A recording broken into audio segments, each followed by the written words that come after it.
Hi guys, so today I'm going to talk to you about the lease versus buy decision. When you are evaluating whether to lease or to buy, there are several facets that need to be considered.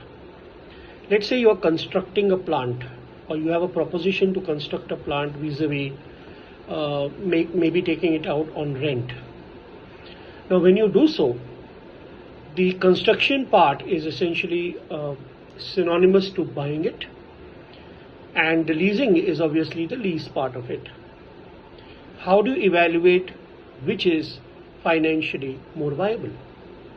When you evaluate the buy decision, all you need to do is, obviously you would be going in maybe for a term loan to finance that particular construction, because it's going to be heavy in terms of cost.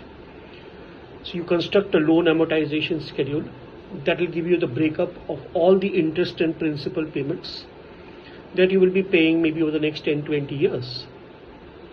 So those are your cash outflows. Now any interest that you pay will have a tax shield associated with it. Since you own that asset, the depreciation will also be an admissible expense, and any other operating cost associated will also be an operating expense. So you will get a tax shield on interest, on depreciation, and any operating cost. You net that tax shield off the cash outlay, arrive at the net cash flow.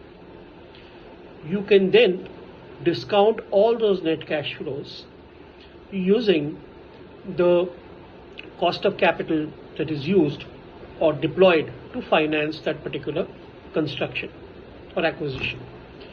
Then once you get the present values of all those cash outlays, that will be essentially the cash cost of acquisition or construction. Now if you come to the lease rental, it's very simple. You do not own the asset, so there is no question of depreciation, but the lease rentals in itself will be charged to the P&L and will have an associated tax benefit. Take the net cost net of depreciation. That's your cash flow net of depreciation for all the years. It basically becomes like a recurring annuity.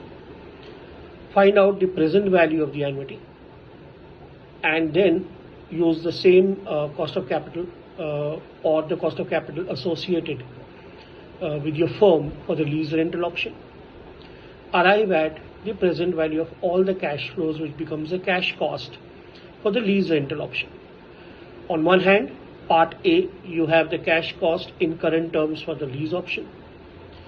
Part A is for the buy option, and part B is the cash cost in current terms for the lease option. All you need to do now is compare the cash cost for the buy option versus the cash cost for the lease option in current terms, and obviously you will go ahead with the one that is lower. That in simple terms explains how we evaluate a lease versus buy decision. I hope you enjoyed the capsule. Keep learning. Cheers.